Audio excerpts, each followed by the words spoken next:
Jessica. Seven Sisters Book 2. By Amelia C. Adams. Chapter 1. Bagley, Texas. March 1984. It just wasn't any use at all. Jessica McClain had been trying to go to sleep for hours, but her head hurt, and the red digital numbers on her alarm clock were making it worse. Fluffing her pillow hadn't done anything, and neither had turning it over to the cool side. Maybe some Nestle Quick would help.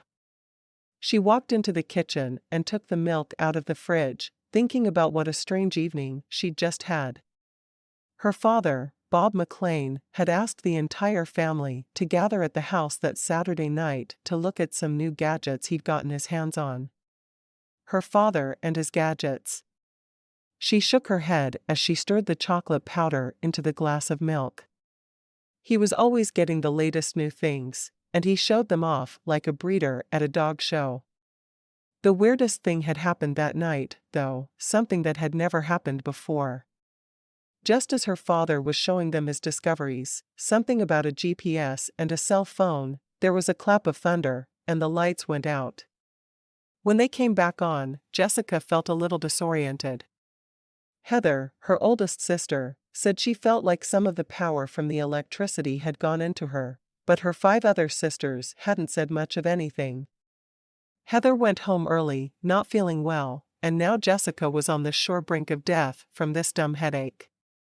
She hoped they hadn't all gotten the flu or something. She didn't have time for that. She had to grade papers and prepare an exam for Monday. She had her whole Sunday afternoon blocked out, and taking a sick day wasn't on the agenda. She thought back to her high school years and how spontaneous she'd always been. Then she grew up, and something happened. She got boring. Well, not totally boring, she was still sarcastic, because some things never change, and she loved teasing her family, because they were so very fun to tease. But now she paid her bills on time and voted and did all sorts of other mature, grown-up things, stuff an adult would do, even though she'd sworn she'd never be an adult. At 30, though, she didn't really have a choice anymore. She drained the last of her chocolate milk and rinsed out the glass, being mature and responsible again, then went back to bed. If she tried hard, she could get 4 hours of sleep before she had to wake up for church. Missing church wasn't an option unless she had leprosy, and since she was pretty sure her nose hadn't fallen off, her mother, Barbara, would expect her to be there. Now if she could just get her head to cooperate. Jessica walked into her sister Heather's house without knocking, without opening any doors. She just floated through the wall, and there she was, watching her sister as she sat at her dining room table, playing with a box of crayons. That was odd. She didn't know Heather liked to color. She watched as Heather picked up a red crayon and then a blue crayon and held them together, a smile lighting her face as she looked at them. Then Jessica drifted out of her sister's house and back to her own. Thankfully, Jessica's headache went away, and she'd been able to get a few hours of sleep. She'd definitely need a nap after church or she'd never be able to get those papers graded, though.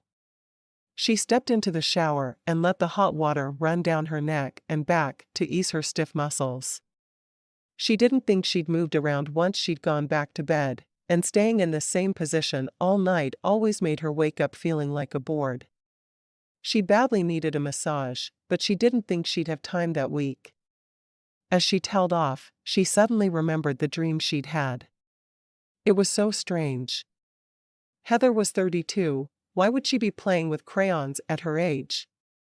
It was probably just Jessica's headache playing games with her mind, but this dream didn't seem at all like others she'd had. It looked, well, kind of like the difference between a television show and a movie. It was almost as if the lens of her dream camera had been changed out and she was seeing things sharper and clearer and in more detail. But crayons? It was probably a chocolate milk-induced dream, and she should just forget about it. She sat with her family at church, trying to pay attention to the sermon, but not really succeeding.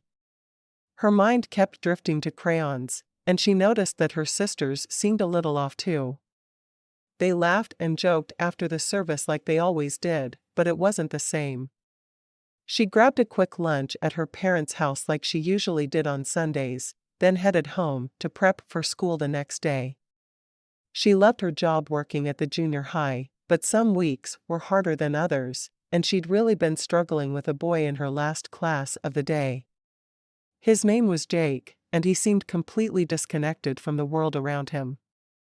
She knew his mother had passed away the year before, and she suspected that had something to do with it, but that wasn't a problem she could fix. She'd asked the school secretary to pull up Jake's grades for the previous year, and sure enough, they were really good up until his mother had died. Now it was up to her to find a way to reach him, but nothing she'd done so far had worked. She'd sent a letter home a few days ago and hoped to get his father on her team. After grabbing a cherry 7-Up from the fridge, Jessica sat down at the kitchen table, put on her reading glasses, and faced the stack of papers in front of her. The class had been assigned to write a short biography on one of their heroes. It didn't surprise her to see a smattering of papers about Mother Teresa, Michael Jackson, and Boy George. She chuckled when she saw one written about Alf and another about Skeletor. Those would be fun to grade. The last one in the stack brought her up short. It had been written by Jake, and was titled simply, My Mom. My mom was the best. She always took care of me and made sure I ate breakfast, even though I hate eating breakfast because it takes too much time and I'm always late. She's my hero because she never complained. She just did what she had to do. That was it.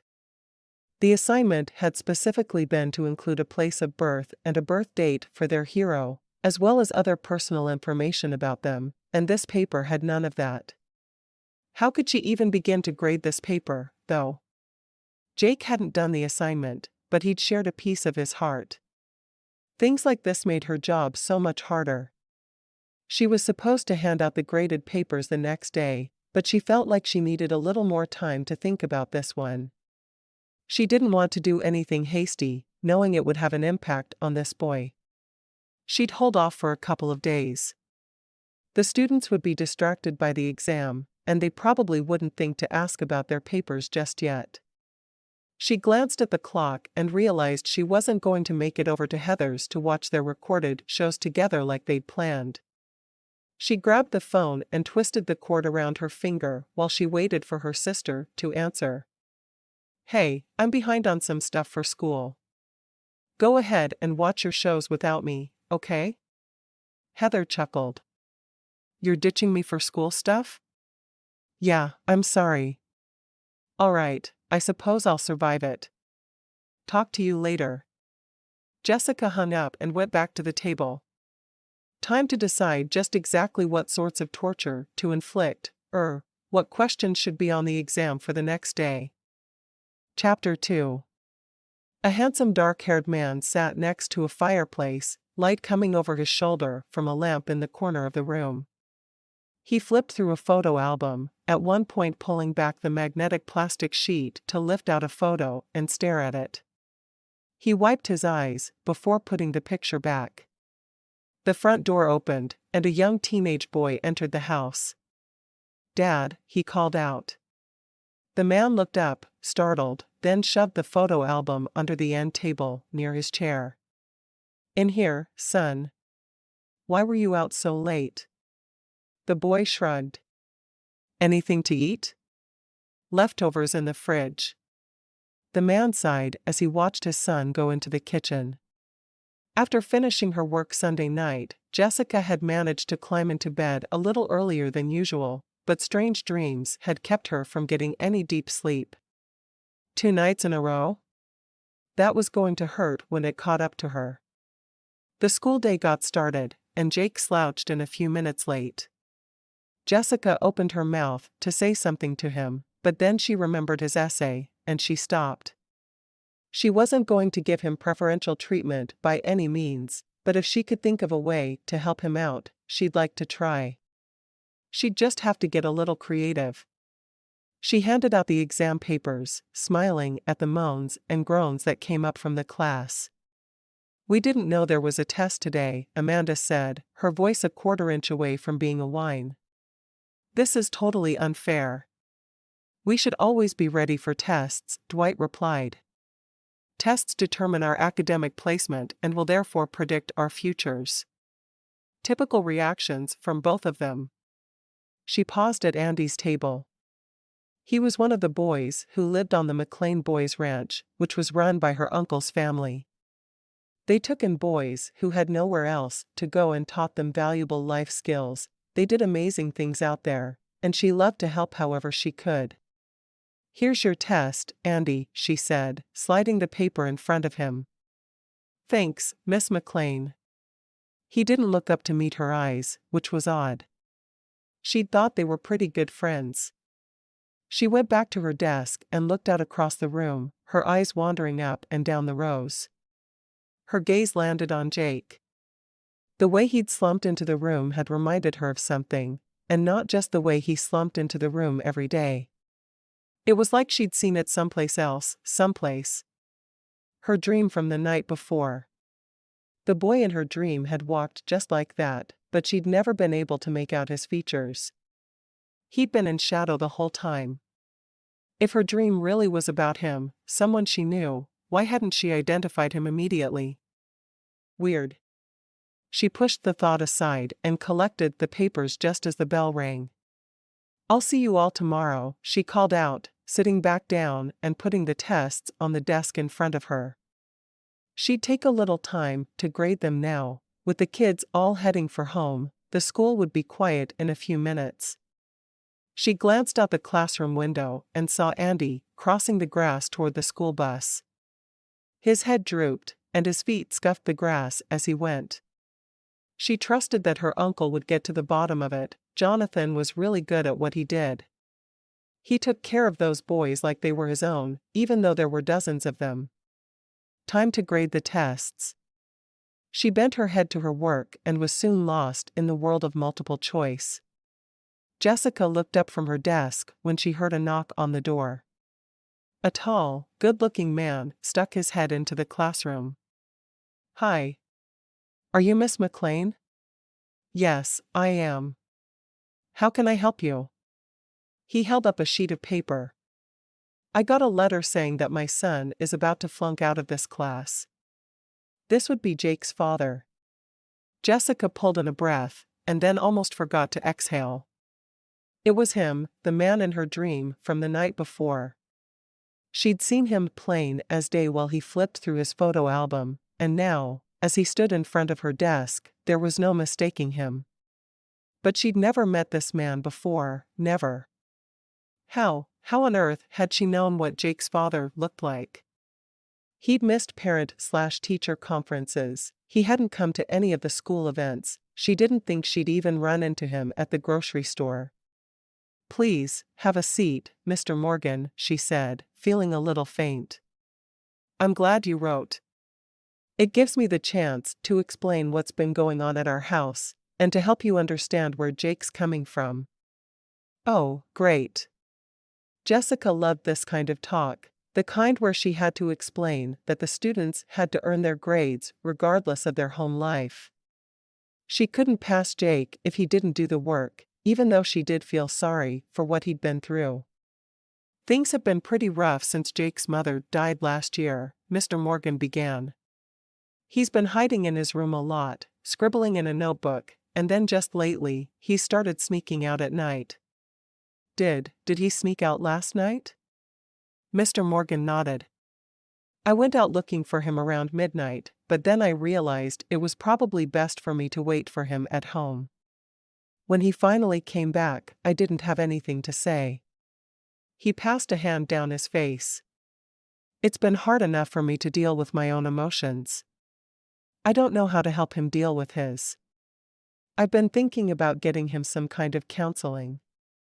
I've hesitated because I don't want people to think bad things about him, that he's crazy or something for needing therapy. Jessica nodded. She knew from her sister Galen, who worked as a counselor, that a lot of people who needed help were afraid to seek it out for that very reason.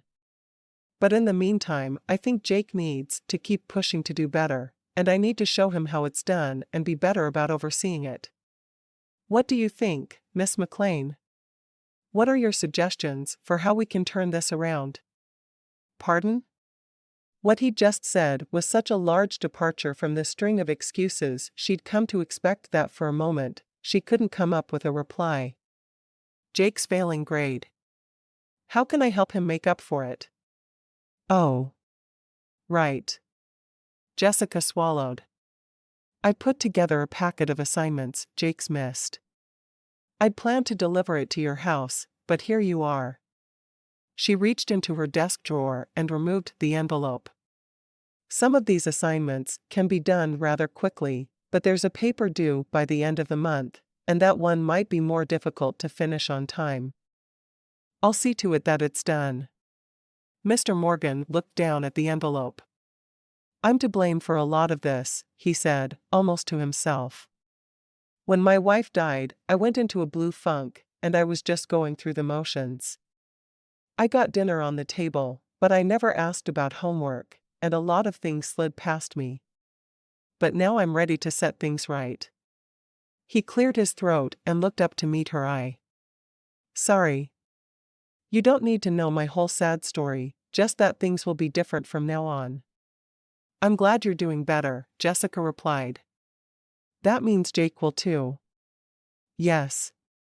And it's been a long time coming for both of us. Mr. Morgan stood up and reached out to shake Jessica's hand. Thanks for your help, and we'll have these assignments done as soon as we can. Thank you. I'm fairly confident that with your support at home, he'll be able to catch up. And you might want to give counseling more serious thought.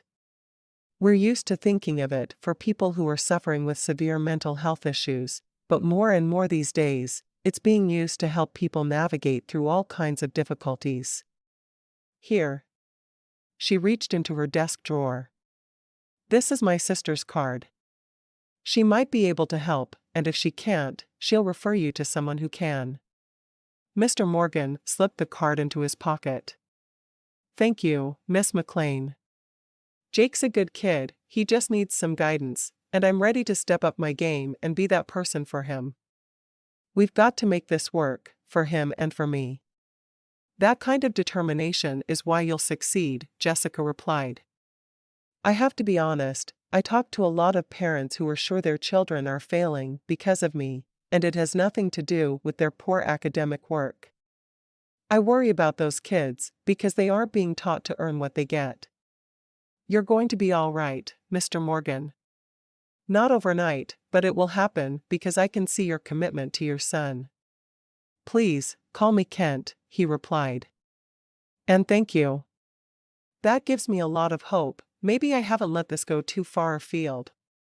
It's good for Jake to know that you've been hurting too, and that he's not alone in his grief. Work through it together, and you'll likely make much better strides.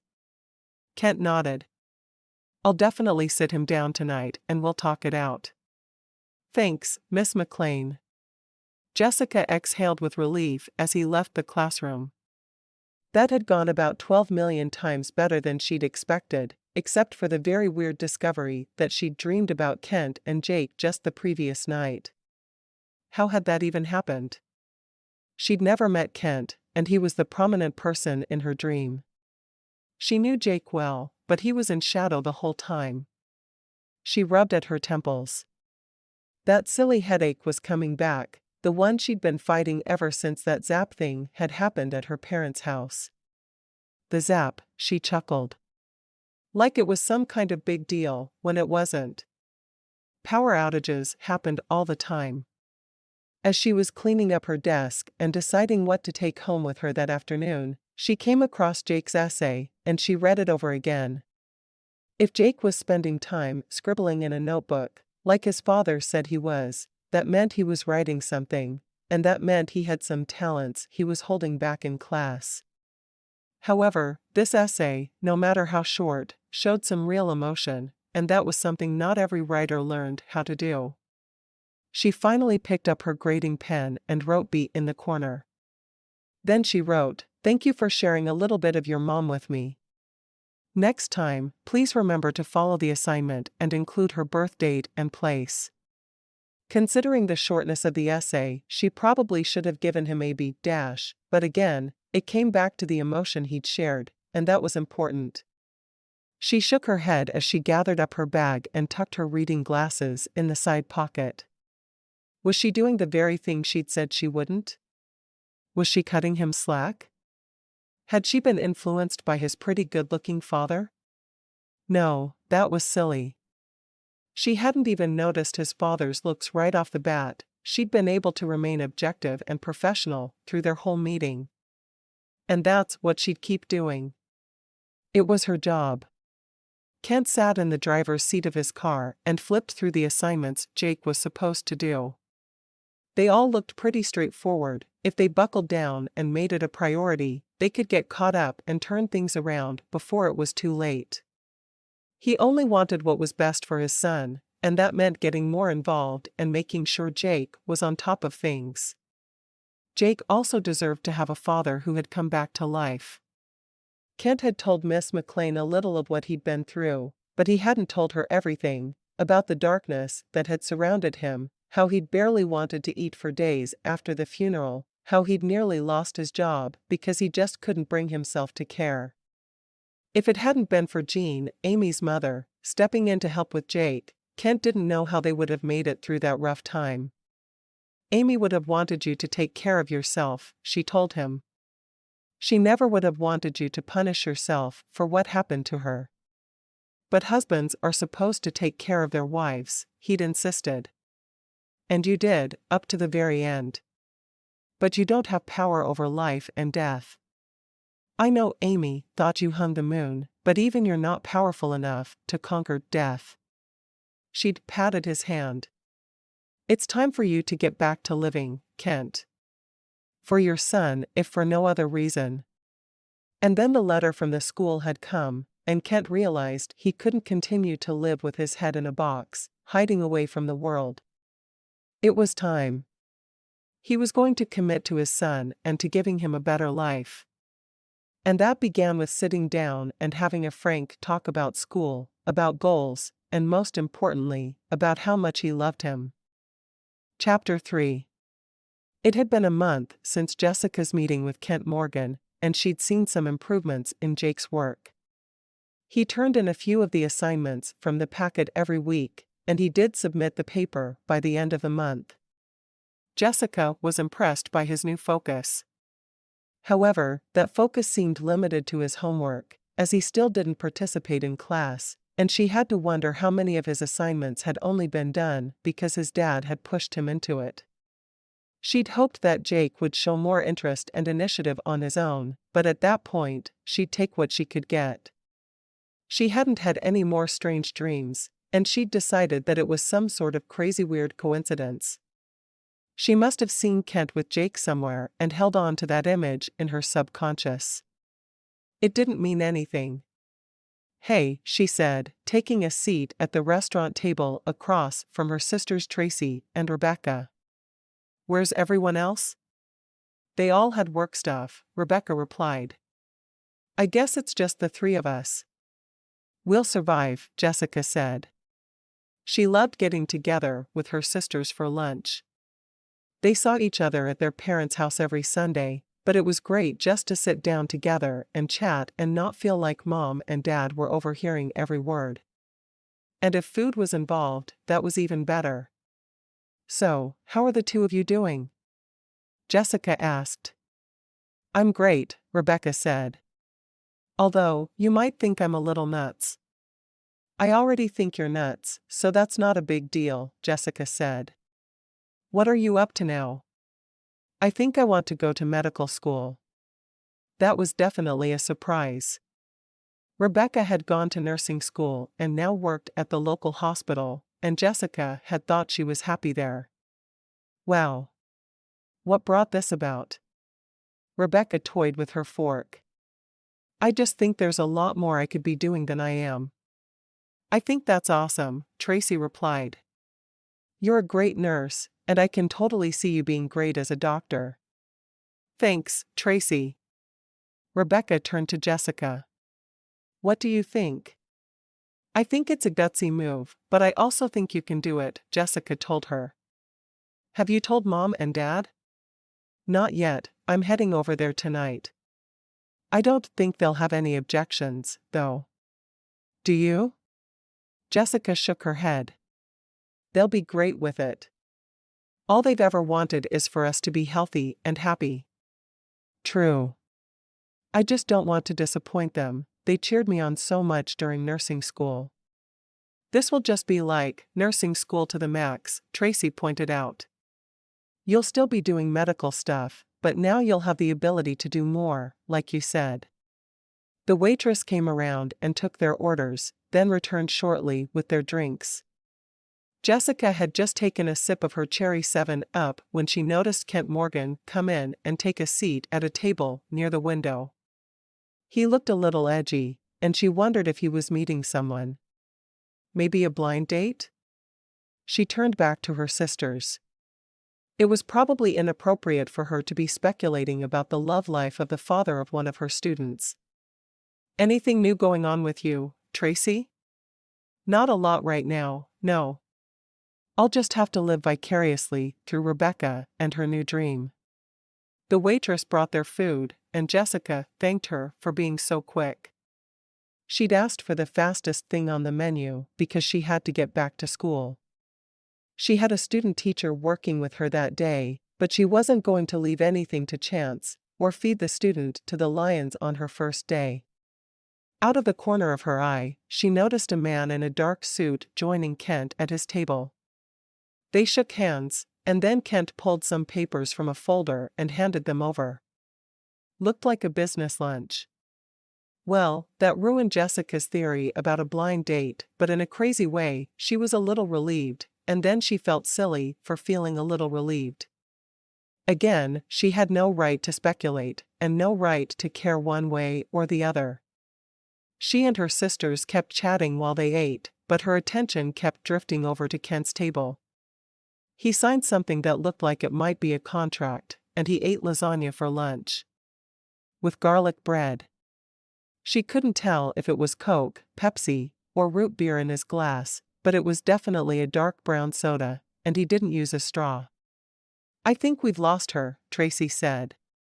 Earth to Jessica. Jessica blinked. Sorry.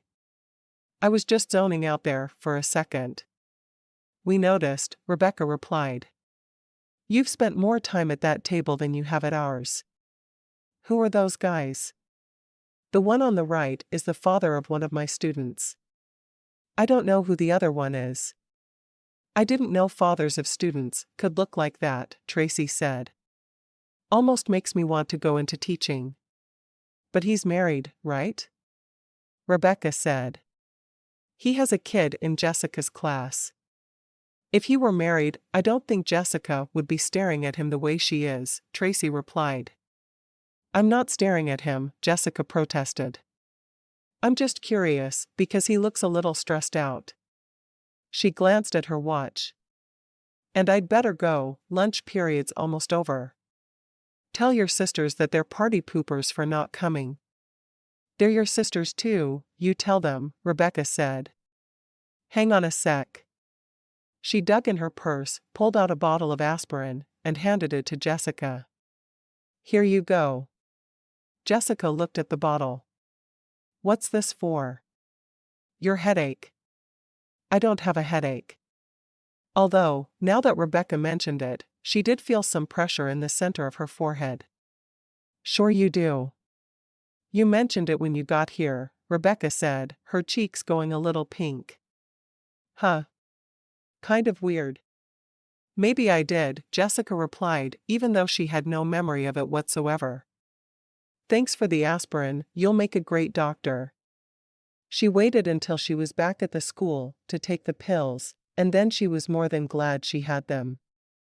The kids in her class were acting up a little bit, and as the afternoon wore on, her headache definitely grew worse. She'd be taking a nap when she got home, no doubt about it. Kent glanced up from the table and saw Miss McClain leaving the restaurant. Funny seeing her here. His reaction was more than curiosity, though, his heart had started to thump harder, as though she had ignited something inside him. If he was honest with himself, he'd thought about her several times since he'd met her at the school. She was pretty, no, she was beautiful. There was more to her than that, though. Lots of women were beautiful. She had a way of listening like she was really interested in what he had to say. She must deal with dozens of anxious parents every year, and yet she didn't make him feel like a project or a duty. Instead, she'd honed in on him and what he was trying to say, and he felt as though she had truly understood. That didn't mean that his heart needed to go all weird just because he'd seen her again. He took a deep breath. Mr. Gilbert was saying something about the contract. Kent nodded and listened more carefully. All his dreams were about to come true, and if he didn't stop mooning over a pretty girl and start paying attention, he could blow it. Kent Morgan sat on the edge of a bed, a guitar on his lap and a pad of paper next to him. He'd strum a few chords, then jot something down on the paper. After a few minutes, he shook his head and put the guitar on a stand in the corner of the room, then lay down on the bed with his arm across his eyes. He sat up when Jake came in the room. "How was school?" "It was fine, I guess. We have a new student teacher. I don't like her." "Why not?" Jake shrugged. "She's kind of mean." "She's probably just nervous, since she's new." "What do you want for dinner?" "Grilled cheese?" "Sure. I need to run over to the store for some bread and things." "Want to come?" Jake shook his head and wandered off to his room. Jessica opened her eyes and blinked at the ceiling. She'd fallen asleep on the couch, and that definitely hadn't been a good idea. She had a kink in her neck now, not to mention another weird dream. She must have it pretty bad for Kent if all it took was seeing him at a restaurant to trigger another dream. And she wasn't supposed to develop crushes on her students' fathers anyway. She couldn't remember if that was officially against policy, but if it wasn't, it should be. There were all kinds of complications that could take place otherwise. Complications like dreaming about a man she'd only met once. She stood up and stretched, then rotated her neck around to try to loosen the knot. Her dream reminded her that she needed to hit the store too. She was out of almost everything because she'd been too busy to stock up. She didn't have tests to grade that night, so she grabbed her keys and headed off to the store, thinking she'd better take advantage of this free night and keep her fridge from looking so abandoned. She had just turned her cart onto the bread aisle when she noticed Kent Morgan up ahead, putting a couple of loaves into his cart. She stopped short and couldn't seem to breathe for a moment. He was wearing exactly the same clothing he'd been wearing in her dream, which wasn't the nice outfit she'd seen him in earlier. No, he was wearing a red plaid flannel shirt now, and it was a distinctive pattern of plaid, too. No way. Yes, it was normal to dream about someone after you'd just seen them. But it wasn't normal to dream about them wearing a specific item and then to find out an hour later that yes, that's what they were really wearing that day. And he was buying bread, the very thing he'd talked about buying in her dream. Okay, lots of people bought bread, but to be buying bread and wearing a red flannel shirt at the same time. "Excuse me." An older gentleman maneuvered his cart around hers, and she realized that she'd been standing there gawking in the center of the aisle and was blocking traffic. She steered off to the side where she wouldn't be as much in the way and pretended to examine the shelves for something specific while she forced her mind to calm down. Men wore red flannel shirts. They also shopped for bread. This wasn't a thing, it wasn't a thing. It was just a coincidence. "Hello, Miss McClain. This is quite the coincidence." She whipped her head around to see that Kent had come up alongside her. Coincidence?" she whispered. "Yeah. I noticed you earlier at the restaurant, and now you're here." "Yeah, that's definitely a coincidence. That's all it is." She gave a shaky laugh. "I see that you're buying bread." He glanced down at his cart and then back up. "We go through a lot at my house. grilled cheese? The words were out of her mouth before she could stop them. One of Jake's favorites. He paused. How did you know? She pasted on a smile. Just a guess, that's what I've been craving lately. She reached out and grabbed a loaf off the shelf. Yum, yum. Pumpernickel? For grilled cheese? Shoot. She hadn't been looking, she'd just grabbed. It's an acquired taste. She wished this was a dream, everything that had come out of her mouth was a disaster. I'll have to try it sometime. He gave her a nod. See you later. Tell Jake hi. She waited until Kent was on the next aisle before she put the pumpernickel back and grabbed something else. Her hands trembled as she moved down the row and picked up some bagels. She wasn't losing her mind, coincidences. Just a long string of coincidences. That's all. Chapter 4. Kent pulled up in front of his house and noticed an envelope sticking out of the mailbox. Instead of going straight inside, he opened the box and removed everything inside. Right on top was an envelope from Gold Leaf Music, and he grinned. Hey, Jake, he called out as he entered the house. Jake. Get down here. Jake came out of his room and trotted down the stairs. Yeah? Kent tossed the envelope at his son. Open that. Jake slid his finger beneath the flap and pulled out a letter. A check fluttered to the floor, but Jake didn't seem to notice it as he read. Dad, this said they're including payment for a song you wrote as per your contract, Jake said, looking up at Kent with a confused expression. What are they talking about? Surprise. I sold a song. You sold a song? That's right. Your old man is a country music songwriter. Kent picked up the check and handed it to Jake. See that? Real money for something I wrote. Well, actually, it's not real money, Jake said. Our math teacher explained how money works. That check is only valuable because both you and the sender agree that it is. In reality, it's only a piece of paper. Kent grinned, glad to have some evidence that Jake was listening in school and no longer just drifting by. True, but it's a very important piece of paper. Now, change your clothes. We're going out to dinner to celebrate. Jessica had been teaching for 5 years, and every year on the last day of school, the kids in her class were almost out of control with their eagerness to be done. She gave them some busy work that afternoon, knowing that she couldn't expect their best work that day anyway, and she sat quietly at her desk and watched each of them in turn. She pretty much knew which kids would end up doing well in college and which would struggle. After a year with them, their study habits and attitudes were familiar to her. She also knew which kids wouldn't end up going to college at all, either because of finances or a lack of interest. A few of the kids were mysteries to her in other ways, though. Andy occasionally caught her eye. He seemed troubled, and she felt a little bit of personal responsibility for him because he was one of her uncle's boys. He'd never spoken to her about any troubles in particular, but that didn't mean he was fine. It was easy to lie. Jake was staying on top of all his homework now, but he still walked around with a cloud over his head.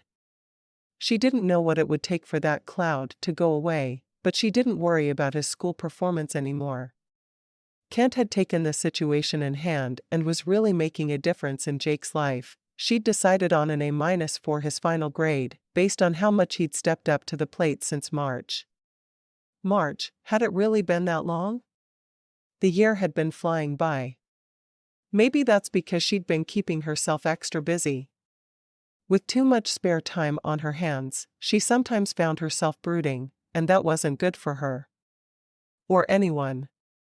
And the busier she kept herself, the less she thought about her strange dreams.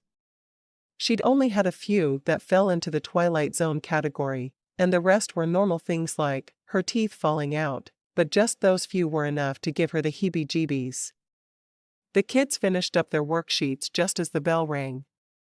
She held up her hands before everyone went streaming from the room. "I want you all to know what a great year this has been, and I'm going to miss you," she said. "Please remember to say hi to me in the halls next year, okay?" They nodded and chuckled, and she finally let them go. The school cleared out a lot faster than it usually did, and she was left sitting at her desk in echoing silence. It was a little bit eerie to go from cacophony to utter stillness in just a matter of a few minutes. She sat there and listened to the quiet, wondering what new faces she'd be teaching the following year and how her students from this year would progress. She had nothing but the best wishes for each of them, but a few extra wishes went to those who were having a hard time. And maybe a couple of them went in Kent Morgan's direction too. She hadn't seen him since the bread incident. Every time she'd gone to the store after that, she'd looked around cautiously in case there was any sign of him. She had a plan in mind in case that ever did happen again. She would leave the store by any means possible, including leaving her cart in the middle of the produce section and sneaking out through the delivery entrance. She just couldn't embarrass herself that way again. Once was enough. But over a period of weeks, she let her guard down because running into him had turned out to be a fluke. She didn't know his work schedule, or even what he did for work, but it was definitely fine with her if he did his shopping at a different time, or even at a different place. Definitely fine. It helped preserve her sanity. Whatever was left of it to preserve. Andy pulled his jacket up around his ears and tiptoed outside, his arms full of something, maybe a bulging pillowcase or some other kind of sack. He edged around the corner of a nearby bunkhouse and then across the grass to the stables, where he buried the sack in the hay up in the loft. Then he crept back the way he'd come, went inside, and disappeared. "So, how are all my girls?" their dad asked during Sunday lunch. Marty was home from college for the summer now, and not just the weekend, and Jessica wondered just how much of her laundry their mother would end up doing. Marty and her laundry were somewhat of a family joke. She hated doing the task herself, and Barbara loved doing things for her children. Hence why big bags of laundry often came home for visits. Marty came too, of course. "Good," they each murmured. He liked to ask questions while their mouths were full. Jessica looked around the table and wondered if she should say anything about the weird dreams she'd been having. She knew her family loved and supported her, but they'd probably also think she was crazy. The fact that the dream from the night before hadn't been about Kent was a good sign. To her way of thinking, it meant that she wasn't obsessed with some guy who was practically a stranger. No, she wouldn't say anything. It didn't seem like that big of a deal. Peter, their cousin, had come by for lunch along with his fiancée, Lillian. They were such a great couple together, and Lillian was awesome. She'd agreed to marry Peter even knowing that he was a seventh son, and that meant he'd have 7 sons as well. It was just a thing in their family that had been going on for zillions of generations. For some reason, the thought hadn't scared her off, and she'd fit in with the McClains from the first minute. "How are you, Peter?" their dad said, turning his attention down the length of the table. Peter smiled, but it seemed a little forced. "Doing all right, but we had an incident on the ranch last night that's left us a little sober today." "What kind of incident?" Candace asked. She had moved back home while she looked for an apartment, but that search wasn't going well, and it seemed she might be hanging out there for a while. One of the boys was caught stealing. He had taken a bunch of things from the other boys and was hiding them away so he could sell them later. I had a feeling something was going on, and we kept an eye on him last night. Sure enough, a whole sack full of stuff had been taken. "Andy?" Jessica blurted without thinking. Peter tilted his head. Yes, it was Andy. "How did you know?" "He seemed a little off at school for the last few months," Jessica said. She could tell the truth without telling the whole truth, couldn't she? Peter nodded. "Something's been brewing for a while. I wasn't able to put my finger on anything specific until last night, though. As a seventh son, Peter had special abilities, and it didn't surprise Jessica to hear that he'd known something was going on. What happens to him now? My dad made him give everything back and apologize to each boy face to face. He's still not quite sure what to do, and he's never done anything like this before, and Dad doesn't want to come down too hard on him, but he also doesn't want to be too easy on him either. Galen nodded. It's a tough call, especially considering his background. None of the boys at the McClain Boys Ranch had easy lives. They were there as an alternative to juvenile detention or foster care. Your dad will make the right call, though. He always does. Thanks, Galen. Peter gave her a smile and went back to eating, but not before he gave Jessica a curious look. She wondered if he sensed anything odd going on with her. She tried to finish her potato salad, but it kept getting stuck in her throat. She'd known what Andy was doing, she'd seen it in her dream. Her dream. Her stupid dream. She'd thought it was caused by the headache she'd had before she went to bed. And maybe it was, who knew? Barbara had made chocolate cake for dessert, and as Jessica helped cut and serve it, she let her mind wander. Something was going on here, some sort of pattern, and as she thought back, it all fell into place one piece at a time. Back in March, she and her sisters had been gathered here together and experienced the zap. That night, she'd had a headache, and she'd also had a strange dream. Each time after that, when she'd had a dream, she'd found out that her dream was coming true. No, wait. She'd dreamed about Kent and Jake for the first time around midnight, and Kent had said Jake had come in around midnight. Her second dream about Kent came during an afternoon nap, and it was afternoon in her dream. She knew that from the light in his bedroom, and also the fact that when Jake came in, Kent had asked him about school.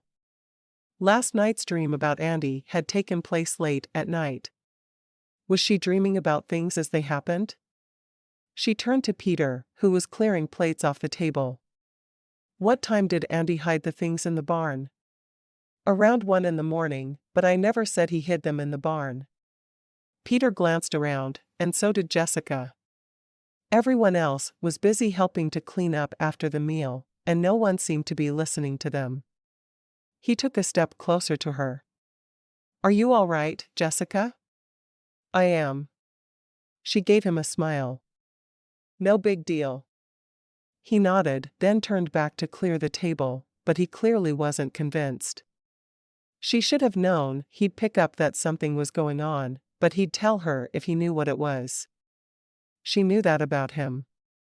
And if he didn't have any advice for her, she was probably a hopeless case. Chapter 5. Jessica spent the first week of summer vacation doing what she did the first week of every summer vacation. She caught up on everything. She did all her laundry, cleaned her house, went through her pantry, and stocked up, and she slept. Everything that had been lagging was now back under control. Maybe the most important thing she bought at the store was a notebook and some gel pens. She sat down one afternoon and charted out everything that had happened since the zap so she could see the pattern laid out in front of her. First, a headache. Then, a dream. Then, finding out that the dream was about a real thing that had taken place at the same time she was dreaming. Like, she was peering through space to look in on someone's life. That was kind of creepy, in a way.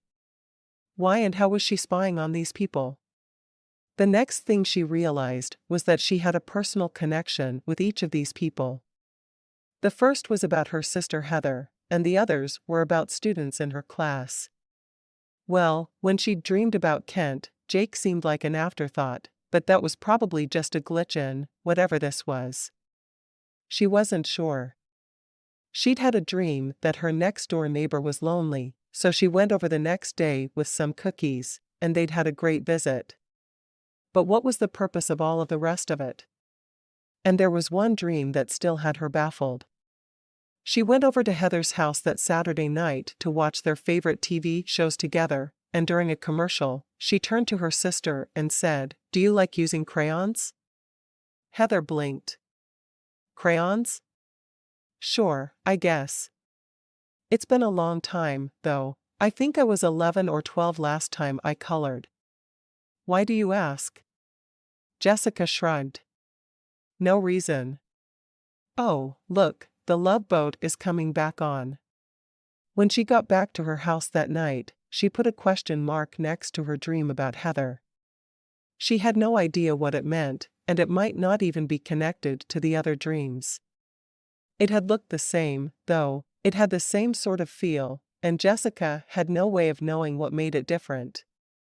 The beginning of the second week of summer, Jessica moved on to her next project, yard work. This was the part of owning her own home that drove her nuts.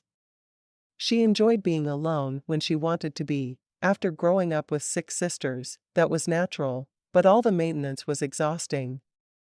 Sadly, her yard largely went neglected during the school year, and she tried to make up for 9 months' worth of overgrowth in just 3 months' time. She'd hired a neighbor boy to come mow it every so often. That was the only thing keeping it from turning into Tarzan's jungle. She pulled her hair into a rubber band and went outside, ready to evaluate. Sure enough, the flower beds were a total mess. The 2 little apple trees were filled with dead branches, and there were tufts of grass in places where the lawnmower couldn't reach. She sighed. Fine, she'd start by weeding. After going back inside for a boom box and an extension cord, she got to work on the flower bed that ran along the fence. If she started out there and worked toward the house, she'd feel like she was making strides toward being more presentable.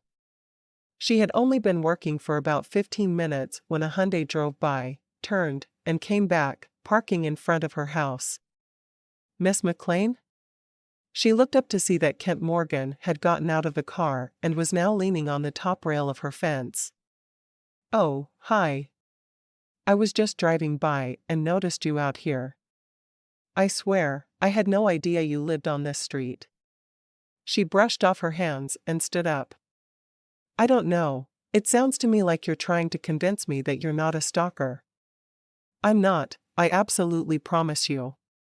Then he studied her face and grinned. You're teasing me. I never tease. It's far beneath me. Kind of like weeding, which I also never do. As you can tell. She motioned around with a helpless shrug. Kent laughed. I tell you what, I was just going to pick up Jake at his grandmother's house. Why don't I bring him back here, and we can help with your yard for a little while? 2 conflicting feelings rushed over Jessica at his words. First, relief that she would have some help, and second, awkwardness at putting him out. Are you sure? This isn't a simple fix. That's why you shouldn't do it alone. We'll be back in less than an hour. Kent got in his car and drove away before she could think of excuses to turn him away, and in truth, she didn't want to turn him away. Not only was he going to make this horrible task easier, but it was good to see him again. She went inside and mixed up a couple of cans of frozen lemonade, then went in the bathroom to try to look a little less like a creature of the swamp. How had she gotten so dirty after just 15 minutes of work? She'd smudged dirt on her left cheek, and there was another smudge on her chin. She washed her face, then took out her rubber band and made her ponytail look less messy. That was all she was going to do. Yes, she wanted to look a little nicer, but this was yard work, and it would be silly to dress up for it. Even if her helper was really good looking. She went back to work, and by the time Kent and Jake showed up, she was nearly done weeding the first flower bed. Kent had changed from a polo shirt into a t-shirt and shorts, and she absolutely refused to notice how nicely his shoulders fit in that shirt. That was so cliché. Every romance novel she'd ever read referred to the way the hero's shoulders filled out his shirt, and even though this wasn't a romance novel, she would not fall into that same trap. Thank you so much for coming, she told them as she unlatched the gate and let them in. How are you doing, Jake? Fine, Miss McClain. He met her eyes as he spoke, which was definitely progress. Where would you like us to start? Kent asked. Jessica motioned around. Take your pick, there's a ton of possibilities here. Kent laughed. Yes, there are. Jake, why don't you start on the far end of this bed, and I'll start on this end, we'll meet in the middle. Okay, Jake said, moving down toward the end. Jessica was pleased to see that Kent had chosen a spot not too far off from where she was working. She decided to use this chance to get to know him a little better. I realized I don't know much about you and Jake, she said. Well, let's see. Kent pulled up a particularly large weed and tossed it onto the grass. We live about a quarter mile from here, bought the house 3 years ago. They're doing construction on the end of our street and put up a detour, which is how I happened to come this way and run into you. The grin he flashed her was pretty irresistible. I work as an accountant, but I'm also an aspiring songwriter, or I guess I'm not aspiring anymore. I sold a song a few months ago. He paused. Actually, that's what I was doing that day I saw you at the restaurant. I was selling my song to a producer. Really? That's great. Has it been recorded yet? Is it on the radio? No, not yet, but it's in the works. Billy Blaine is going to sing it. But that's a secret, don't tell anyone yet. Her jaw dropped. Billy Blaine? He's my favorite country singer. It's pretty great, right? Kent grinned again. I've been on cloud 9 about it, but I can't say anything until it's released. Thankfully, that should be soon, and I'll be put out of my misery. Except no, I won't, because then I'll be wondering if people liked the song. I haven't heard Billy sing anything subpar, he seems to have great taste. I'm sure everyone will love it. Jessica was more than fine with keeping his secret, but now she wanted to know more, including how he'd gotten started writing music and if he himself sang. She held back from peppering him with questions, though. This was the first personal conversation they'd had, and she didn't want to weird him out with her need to know everything. Thanks. I've got my hopes up, that's for sure. He pulled a few more weeds in silence, then said, I just wish Amy had been around to see it happen. She was my biggest supporter. She died last year? Jessica probed gently. About 18 months now. She had leukemia. Jessica didn't have a reply to that, so she just nodded. The loss was still evident on his face, and there really wasn't a reply to be made. We had just enough time to take a few trips and create some memories, and then she was gone. She insisted that we take pictures of everything we did, she said we'd want them someday, and she was right. He chuckled. I don't know how much we spent developing film, but it was worth it. I enjoyed the essay Jake wrote about his mom last spring, Jessica said. I could tell there were a lot of tender feelings. Jake wrote an essay about his mom? Kent glanced over at his son, who had turned on his Walkman and was hard at work. He must not care for the station she'd chosen on her boombox. I didn't know that. You might ask him if he still has it. I think I will. Kent moved down about a foot, then turned to look at her. So, you're related to the McClains who run the ranch, aren't you? Yes. Jonathan McClain is my uncle. Is that ranch really everything they say? She paused, unsure how to answer that.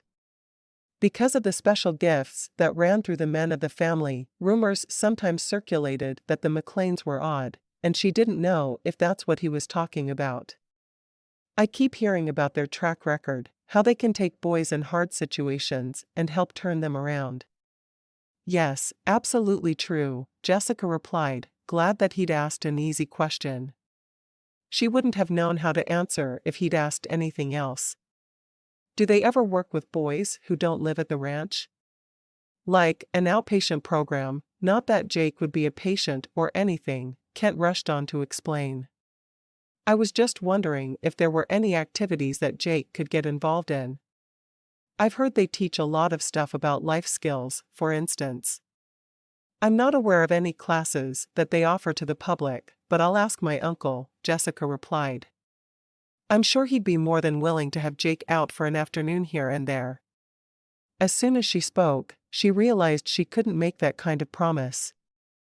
Jonathan might have reasons for not including boys who weren't part of the program. Insurance liabilities might come into play. But I'll find out for sure, she amended. I could be wrong. I'd appreciate it. We've really buckled down on his schoolwork, as you noticed, but he needs an outlet.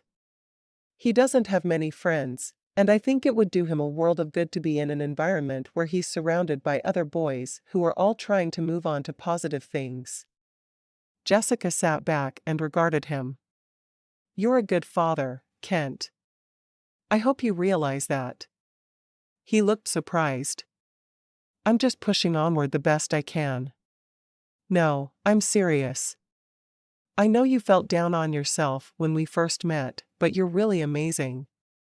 Jake will be successful because you believed in him. Kent pressed his lips together, then smiled. Thank you. That means a lot. A minute later, he started to sing along to the song on the radio. He didn't seem to realize he was doing it, and Jessica smiled to herself. He had a nice voice. It wasn't radio-worthy, so it was probably good that he was selling his songs and not trying to produce them with himself as the artist, but it was mellow and nice. He and Jake met in the middle of their flower bed, and Jessica finished the one she'd been tackling. They raked up the weeds they'd pulled and put them in a large garbage sack. Then Jessica invited them to come in for some lemonade. They sat at her kitchen table, with dirty shoes and muddy fingers and all. Are you sure we won't ruin your house? Jake asked. My house will mop up, Jessica replied with a smile. I'm so grateful for your help, a little dirt won't bother me anyway. She brought out some cookies and put ice in the glasses for their lemonade. This is great, Kent said, nodding toward the lemonade after he'd taken a sip. It's from frozen concentrate, she said with a smile. And the cookies came out of a package. I do make things from scratch, just not today. Doesn't matter, Jake said. It's still good. She smiled again. This was the most she'd heard him talk, well, forever. Jake, what kind of things do you like to do? He shrugged. I don't know. Stuff. I was telling Miss McClain that we'd like to know more about the ranch, Kent said. My uncle has all kinds of activities out there. I thought I could tell him a little about you and what interests you so he knows where you might be a good fit. I used to like to build stuff, Jake said. I haven't for a long time, though. That's good. It gives us a direction to go in. She grabbed the pitcher and refilled everyone's glasses. Do you have enough time to help me with the next flower bed, or do you need to go? Kent glanced at the clock on the wall. We can help for another half hour, but then we have somewhere else we need to be. I really appreciate it, she started to say, but he'd kept talking, likely not realizing she was speaking. We can come back tomorrow around the same time, he said. We're free all day. Really? She looked over at Jake, but he didn't seem to be arguing. Are you sure? I don't mean to take so much of your time.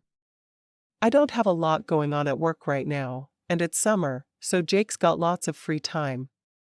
We like doing yard work. I don't think anyone really likes doing yard work, she said. I think it's a necessary evil that only exists to be tolerated. Kent chuckled. No, we actually do like it. It's soothing. She raised an eyebrow. How so? It's mindless, and it's predictable. And there are no decisions to be made. A weed is a weed and a plant is a plant. You don't have to decide what to do with them. You just know. I never thought about it that way. Maybe we'll make a yard work lover out of you yet. She held up both hands. Now, let's not go that far. First, you have to get me out of hatred mode. Then you can work on creating loving feelings after that. Her cheeks grew pink as she realized he might think she was flirting. Maybe she could keep talking and smooth it over. But I'm telling you, nothing is going to make me love yard work. Crisis averted, maybe? Thank you for being willing to let me try. He gave her another grin, then pushed back from the table. Time's a wastin'. Let's see how much we can get done before we have to leave. Jessica invited Jake to choose the radio station on her boombox. She expected to hate his music. After all, he was a kid, and she was a stodgy grown-up, and it was her job to hate it. She actually found that she liked it, though, and she liked that they were all listening to the same thing instead of Jake being off on his own. When they left, promising to come back the next day, she watched them go and felt a little sad. It had been a great couple of hours, and while she liked being alone, she'd really liked having them over. She was glad that she didn't have to lose out on their new friendship just because she wasn't Jake's teacher anymore. She went inside, washed up, and then placed a call to her uncle. She'd like to help facilitate this next phase of Jake's healing, if possible. I don't really have a program for boys in the community per se, but I'd be more than happy to work your friend in here and there, Jonathan replied after she explained the situation. His father would need to sign some permission slips and whatnot for insurance purposes, but it shouldn't be anything too difficult. That was pretty much what Jessica had been thinking. Thanks so much, Uncle Jonathan. Is there a time that would be good for him to come out and meet you? Oh, just about any time, really. I'm easy to find if I'm not in the office. He paused. Why don't you come out with him? You can show him how to get here, and you'd be a much more interesting tour guide than I would be. Jessica didn't miss the teasing note in his voice. Are you trying to play matchmaker, Uncle Jonathan? Well, I don't know. Do you need some help making a match? I don't even know if there's a match here to be made. Sounds like you do need a little help. She could almost hear his smile in his voice. Bring him over and we'll see what we can do. For him and for his son. You aren't going to embarrass me, are you? Would I do that? Yes, you would. He laughed. I'll be on my best behavior. But you know I wouldn't be doing my job as your uncle if I didn't keep an eye on the situation. I do know that. Thanks, Uncle Jonathan. She untangled her finger from the phone cord and then hung up. Of course she should have known Uncle Jonathan would be giving her the third degree. What she didn't expect was to be so flustered by it. Chapter 6. Kent put some clothes into a duffel bag that was sitting open on his bed, then added in a toothbrush and some toothpaste. Last was a hairbrush and a shaving kit. Then he zipped up the bag and hefted it as though testing its weight. He looked around the room, gave a little nod, and then set the bag in the corner. Then he lay down on the bed and stared at the ceiling for several minutes before he finally went to sleep. Hey there, Jessica said when she opened the door the next morning. Kent looked like he hadn't slept well, which would correlate with her dream. She'd woken up with just a bit of headache, but that didn't surprise her because they seemed to go hand in hand with the dreams. Morning, Kent replied. What are we working on today? She showed the two of them around the yard and pointed out what she'd like to do next. Kent set Jake to work raking leaves and other bits of debris out from beneath the bushes, and then he pulled Jessica aside. Something kind of amazing has happened, he said. If it's amazing, why do you look worried? Well, it's amazing, but it's also stressful. He rubbed his jaw. Billy Blaine recorded my song last week, and he loved it so much that he's asked to meet with me so I can write him a few more. That's fantastic, Jessica replied, feeling goosebumps rise on her arms. That's incredible.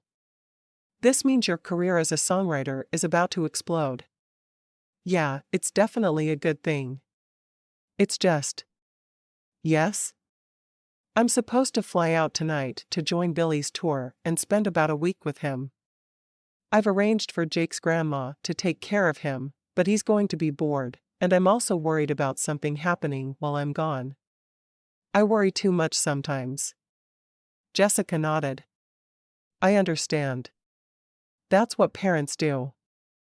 My mom still calls me almost daily, even though I'm 30. He grinned.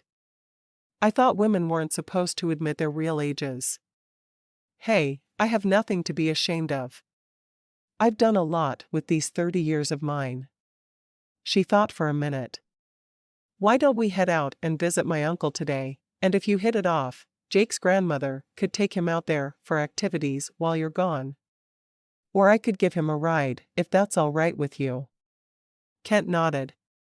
I like that idea. I need to be out of here by 6 if I'm going to make my flight, but we can do that, right? Sure. Just let me change really quick, and we can be on our way. She went into her bedroom and took off her yardwork jeans, pulling on another pair that were a little nicer. Then she took out her rubber band and pulled her hair up into a banana clip instead. They climbed into Jessica's car, and she pointed out the landmarks as they drove so Kent would remember how to get there. She noticed in her rearview mirror that Jake was watching with interest too. And here's where we turn off. She slowed the car and pulled onto a long driveway that led up to the front of the property. See that pavilion? They hold huge cookouts there, it's a tradition. And back over there are some stables, and there are horses and all kinds of other animals. Cool, Jake said. Who's that? Jessica looked to see Uncle Jonathan walking toward the car. That's my uncle, Jonathan McClain. I think you two are really going to like him. The three of them climbed out of the car, and Jessica gave her uncle a hug. This is Kent Morgan and his son, Jake. Jonathan shook their hands. Welcome to the McClain Boys Ranch. I'm glad you could come by. Thanks for having us, especially on such short notice, Kent replied. I've heard amazing things about the work you do out here. Well, we do our best, Jonathan said. This place was started by my grandfather, and with each generation, we've renewed our commitment to doing some real good in the world. All our programs are created to help instill self-worth in the boys, and to prepare them for life beyond the ranch. Many of our current employees grew up on the ranch and wanted to pay it forward by helping those who've come after them. That's impressive, Kent replied. I can't think of any better cause than helping others. Neither can we. Let's take a look around, and I'll tell you about the different things we do here.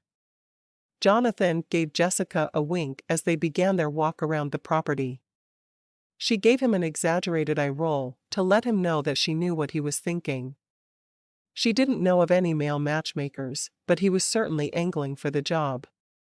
Jessica turned her attention to Jake and noticed that he was more alert and attentive than she'd seen him ever before. He seemed especially interested when they got to the barn and were talking about the horses. The boys rotate their chores, Jonathan was saying. Every one of them take a turn in here with the animals, and they'll also plant and cultivate the crops and learn how to build and mend. We have a shop here with every tool you can imagine, and if something's needed that we don't have, we'll get it. We want the boys to be as creative as possible and to stay busy doing things with their hands. Jake's eyes were wide as he looked around at all the tools. Jessica thought they might have hit on his area of interest. What are some of the activities here in the shop that Jake could do? Kent asked. On weekday afternoons, we almost always have a group of boys out here working on various different projects, Jonathan said. That's all during the summer. The schedule changes when school starts, but we'll worry about that when the time comes. Jake turned to Kent, a grin on his face. Can I come, Dad? Sure. If it's all right with Mr. McClain. Jonathan nodded. I've no objection. And what are your class fees? Kent reached for his wallet. Jonathan held up a hand. Now, don't worry yourself about that. I mentioned that we like doing some good in the world. Consider this part of that good. But Jonathan fixed Kent with a look. Your son isn't going to cost us anything. We have so many supplies here, it won't make a single difference what he uses up.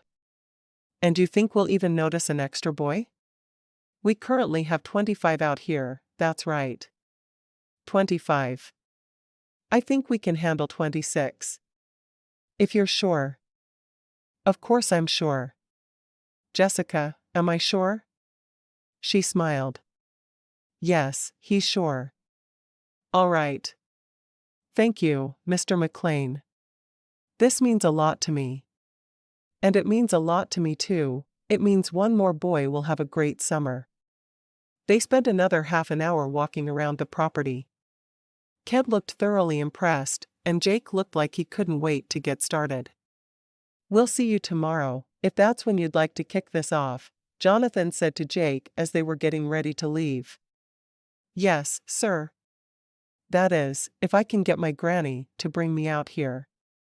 If you can't, I'll drive you, Jessica said, and Jake's face split into a grin. All right.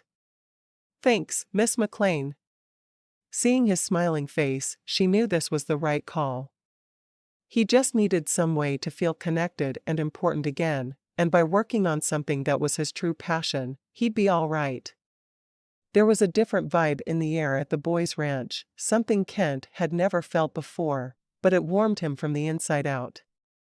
These were good people who were bending over backwards to give troubled youth a fresh start, and Kent was so grateful that his son would have a chance to participate in some of that goodness. He was also grateful to Jessica for setting up this meeting with her uncle and making it all possible. He couldn't help but glance at her as they walked around the property. The sunlight bounced off her hair, making it look even more shiny and lustrous, and his fingertips itched to touch it. He'd loved watching her banter with her uncle. He could tell that they loved and respected each other, but they showed their love through teasing. This was an unusual family, mostly because he hadn't heard any bickering the whole time he'd been there. Surely with that many people living on one piece of land, there would be bickering, but no.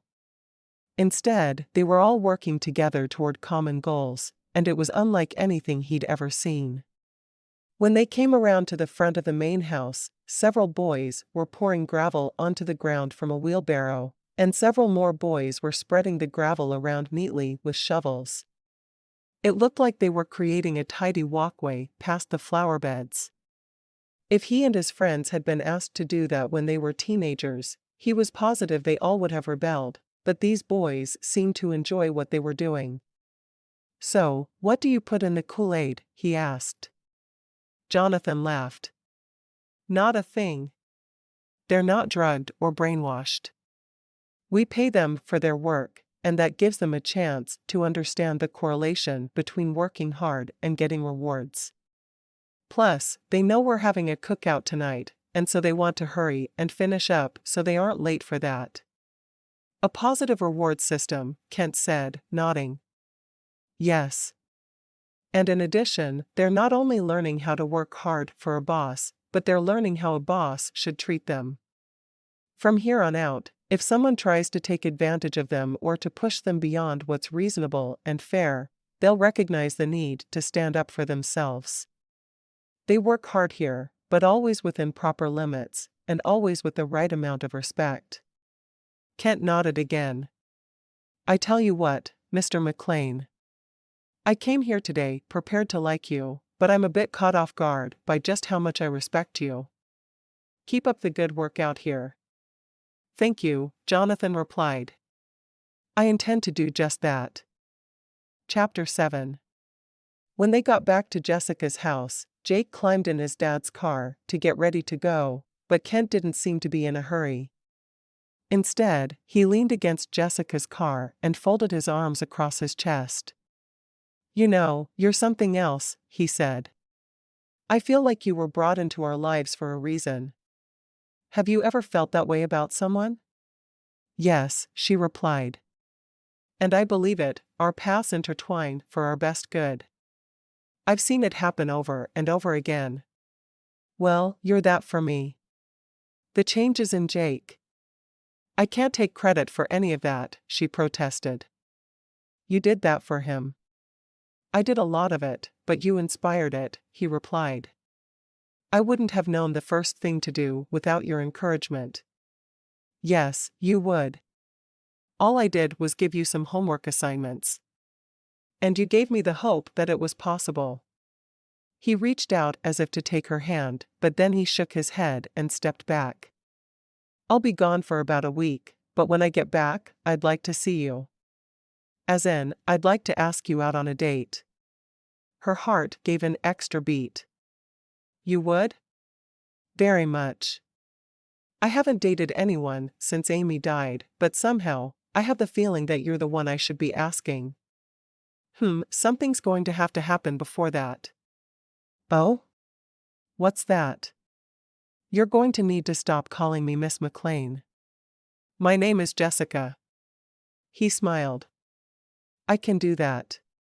Jake opened the car door. Hey, Dad. Don't we need to leave? Kent looked at his watch. Oh, well. Yes, we do. Coming. When you get back, if you ask me out, I'll say yes, Jessica told him. Okay, then. It's a date, for me to ask you out on a date. He pulled a piece of paper out of his pocket. Here's the number where you can reach Jake's grandmother. You can arrange rides and whatnot with her. I'll see you later, take care. And thanks again. You're welcome. Now you'd better get or you're going to miss your flight. He climbed in his car and they drove off. Jessica went into the house, stuck the phone number on her fridge with a magnet, and went to climb in the shower. As the hot water worked its magic on her sore muscles, she thought about everything that had happened that day. So, her dream was warning her that Kent would be leaving. It was nice to have a little bit of warning before it happened. Was that the purpose of the dreams, to prepare her for the unexpected?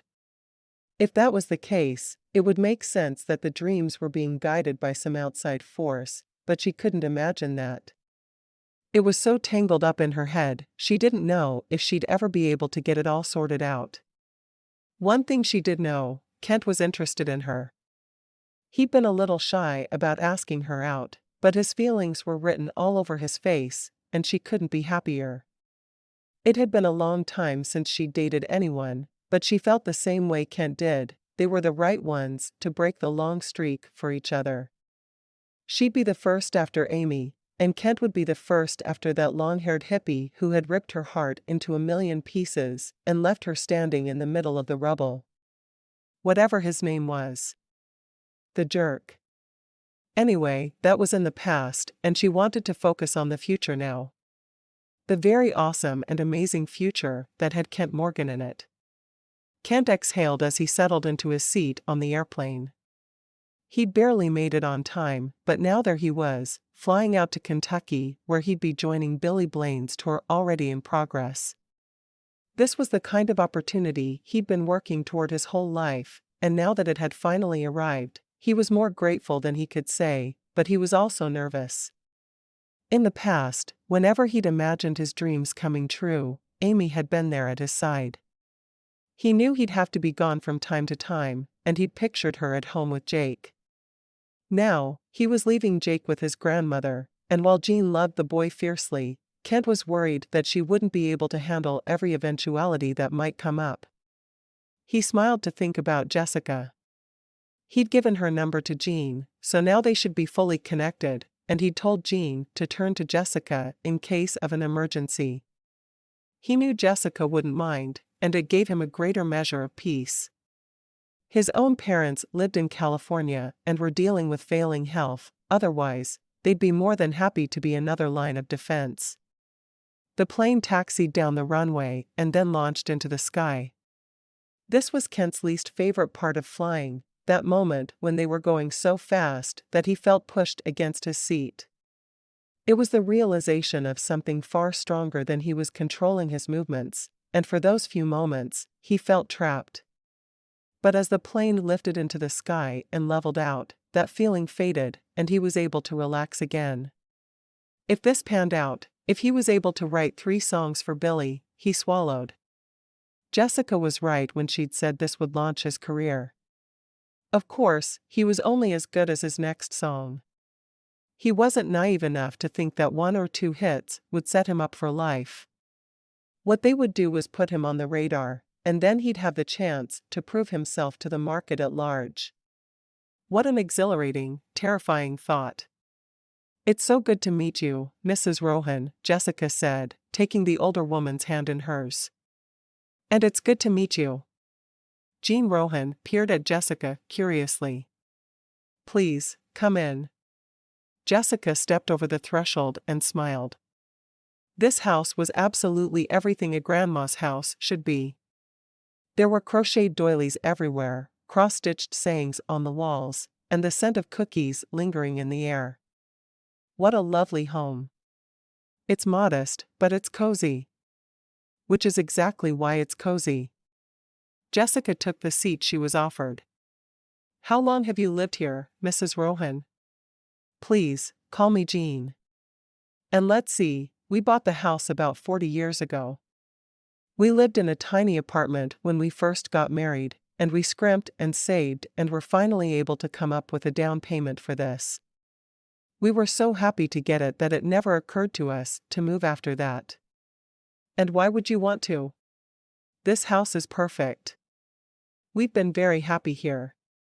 When my Timothy passed away 5 years ago, some of my friends thought I should move into a retirement village, but I couldn't imagine leaving this place behind."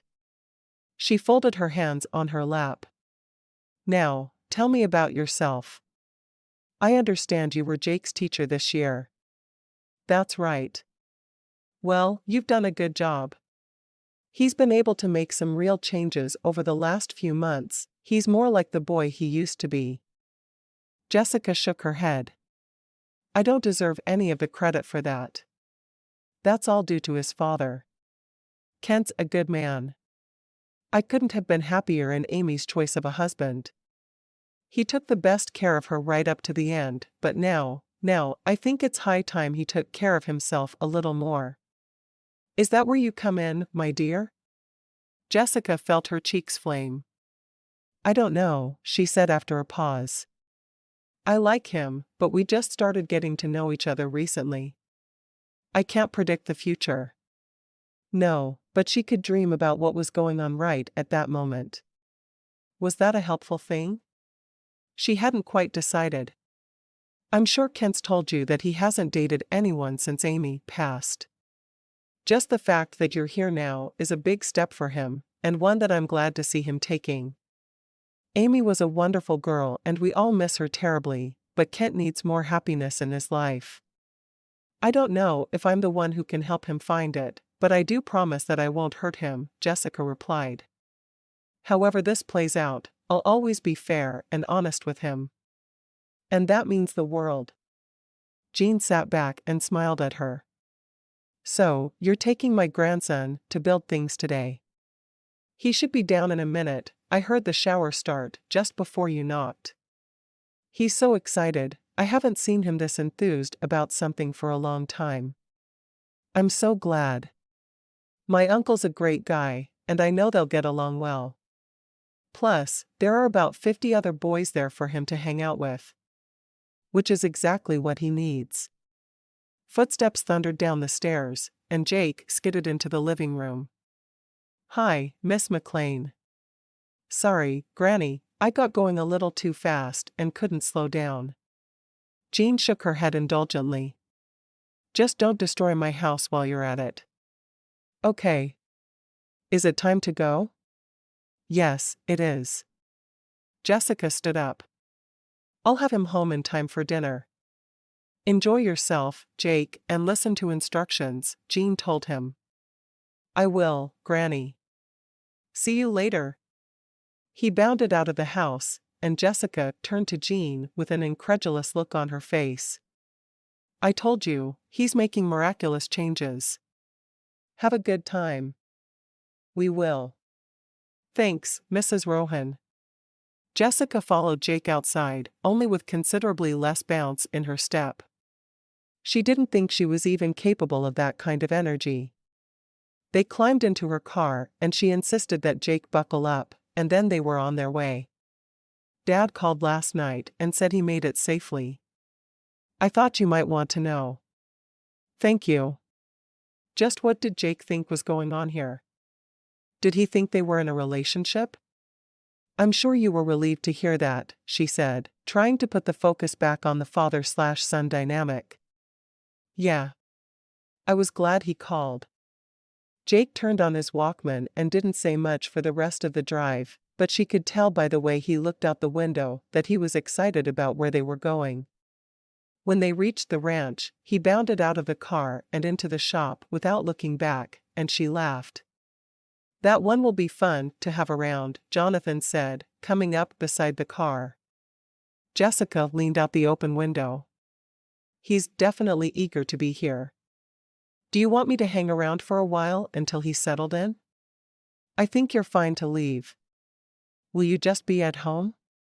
I can call you if something comes up. Yeah, that's where I'll be. Well, after I hit the library. She remembered the cell phone her dad had shown them the night of the zap. One of those would come in handy, but she didn't know if they'd ever become really popular. They were probably super expensive. Okay. I'll be in touch, and plan to pick him up around 5. Will do. She got out of the car just long enough to tell Jake she was leaving and when she'd be back. He was concentrating so hard on bending a piece of metal that he only looked up long enough to nod, and she smiled. She couldn't wait to see what he was making. Jake couldn't stop talking all the way home. He had comments about everything from the way the shop was run to how he'd gotten along with the other boys to the cookies Mrs. McClain had served. Jessica just listened as she drove, knowing she was witnessing a huge step in his recovery. He was coming alive again, and it was great to see. She dropped him off at his grandmother's, then returned to her house to see the answering machine light blinking. She pressed the button, and Kent's rich voice filled her kitchen. Hi, Jessica. I just wanted to check in and see how you're doing, and also to thank you for helping out with Jake. I talked to Jean this afternoon, and she thinks you're pretty amazing. And so do I. He cleared his throat. Anyway, things are going well here. We've talked about the concepts for the songs, and I've got some ideas jotted down that I think will work. Thanks again, and I'll see you when I get back. Jessica smiled as she pushed the button to listen again. She wished she hadn't missed his call, but this way, she could listen to his voice whenever she wanted to. Silly girl, getting all weak in the knees over a phone message. Tracy, Candace, and Marty came over later that night with pizza and a video, and they stayed up laughing and chatting until after midnight. Jessica felt one of those headaches forming behind her eyes, and she reached for some aspirin. Hey, have you seen a doctor lately? Candace asked, leaning on the kitchen counter and watching Jessica swallow the pills. You seem to be having a lot of headaches this year. Jessica shook her head. What was she supposed to say? No, they're just related to this weird dream thing I've started doing. Maybe Candace was onto something, maybe she did need to see a doctor. If this was a medical problem and not a mental health problem, there might be some kind of cure. I'll call tomorrow, she promised after she put her cup in the sink. I probably should have gone in earlier, but I've been busy. Yeah, I definitely think you should get checked out. I know you've been under some stress with work and stuff. Maybe the headaches are your body's way of asking for a break. If I knew a way to get rid of stress, believe me, I'd be all over it. Jessica laughed. Is there such a way? I think you need to have more fun, Marty said. Date a little. She paused, and a strange expression crossed her face. Are you seeing someone? I don't know if you'd call it seeing him, Jessica hedged, and all 3 sisters were immediately paying attention. He's out of town right now, and he told me that he'd like to go out when he gets back. Does that count? Oh, I think it counts. Or it sort of counts, Tracy said. Intention to date is almost as good as dating. Jessica shook her head. I think you're splitting hairs. Well, regardless, I think it's great, Tracy replied. So, tell us all about him. It didn't take her long to share what she knew, and that's because there wasn't much. She realized, as she was talking, just how very little there was to say. When Kent came back, they'd have to plan some long conversations so she could get to know him better. What she did know about him, though, she really liked, and that was enough for just then. Let us know when you're ready to bring him to the house, Marty said. We want to be there when he meets Mom and Dad. I don't know that we'll get to that point, Jessica said. That's not something I can predict. Well, if you do, let us know, Marty told her. She had another one of those funny looks on her face. Jessica wanted to ask her what was up, but she didn't. Marty would probably just tease her about having a boyfriend, and she wasn't ready to call Kent a boyfriend. And she definitely wasn't ready to get teased. By the time she climbed into bed, she knew the aspirin wasn't going to work, and when the dream came, she was pretty much expecting it. Chapter 8. Jake crept down the stairs of his grandmother's house, his jacket draped over his arm. He unlocked the door carefully and then slipped outside, pulling the door closed behind him. He walked down the street, glancing from side to side as though worried about being followed. He turned left and then right, his footsteps slowing as he became tired. On and on he went, trudging through the dark streets that glistened just a bit from leftover rain. The street lights were the only thing keeping the night from swallowing him. At last, he reached his destination and entered the cemetery. He walked down the rows quickly, obviously knowing where he was going.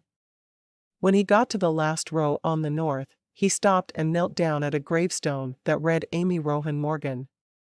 Jessica's phone rang and woke her up. Her heart pounded as she scrambled to answer. She'd been sleeping deeply, and she'd never liked being scared awake. Well, not that anyone really did like it, but she particularly hated it. Hello, she mumbled after almost dropping the receiver in her clumsy haste. Jessica? It's Jean Rohan. I'm so sorry to bother you in the middle of the night, but Jake's missing, and I don't know what to do. It's all right, Mrs. Rohan. You can always call me, day or night. She rubbed a hand across her face. I'll get dressed and drive around your neighborhood, all right? He can't have gone far. You'd do that? Oh, thank you, dear. I was about to call the police, but I just had the thought that I should call you first. I'll go take a look, and if I can't find him after about an hour, then we'll call the police. All right. Thank you, dear. Jessica hung up, then blinked a few times to pull her thoughts together. She knew very well where Jake was.